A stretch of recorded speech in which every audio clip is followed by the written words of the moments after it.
The Little Peace Farm equivalent of painting the fourth bridge is maintaining fences. And the reason for that is that sheep and goats will gladly spend the whole day with their head stuck in a fence or risk getting run over by a tractor if it means that they can have a couple of mouthfuls of grass from the neighbouring field, even though the grass in their field is better. So if we're going to keep them in, we have to constantly maintain the fences because they push against them. The alpacas don't. The alpacas don't challenge fences, but goats do, and sheep definitely do. Here's the most recent example, up at the top end where the yoga field is. Sheep have been kind enough to try and knock it down, knock one of the fence rails off, despite the fact that that gets mowed all the time so we can do yoga in it, and there's almost nothing there for them to eat. That's sheep for you.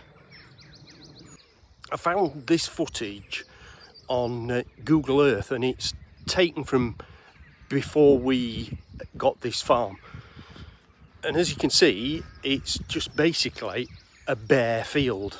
There was nothing in here except for one really rickety old metal fence that had been dug into the ground about a foot, and then all the weeds had got like stuck in it. So that took some digging up. But apart from that, there was nothing here. Now obviously we can't have that. So we had to start fencing the place. This is what we've done. So you can see here all the different areas that we've sort of paddocked off and fenced off. The yellow bits are a perimeter fence, and I'll explain why we did that, or had to do that, in a minute or two.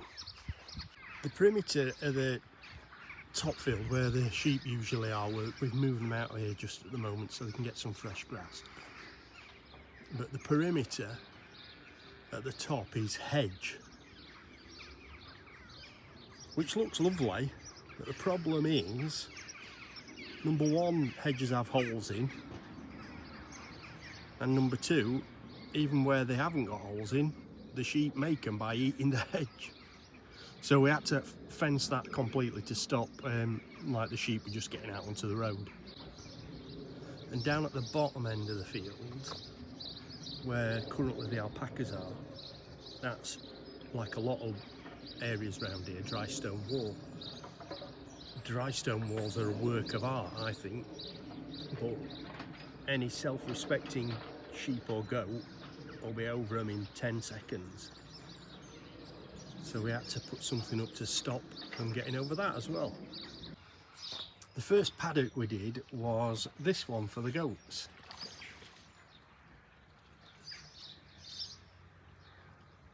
We had to put chicken wire. I don't know if you can see it. We had to put chicken wire in there because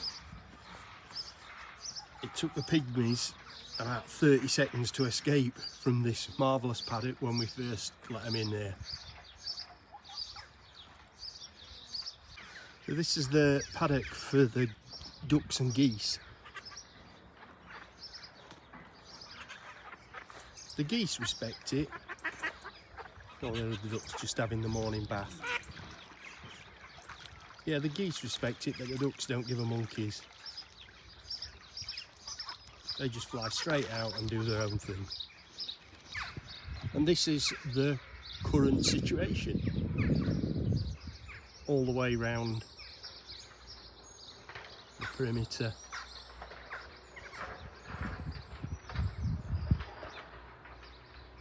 It's a top gate. This separates the alpaca field from the sheep field, and then we're back at the goat paddock and the duck and geese paddock. We're talking of the alpacas.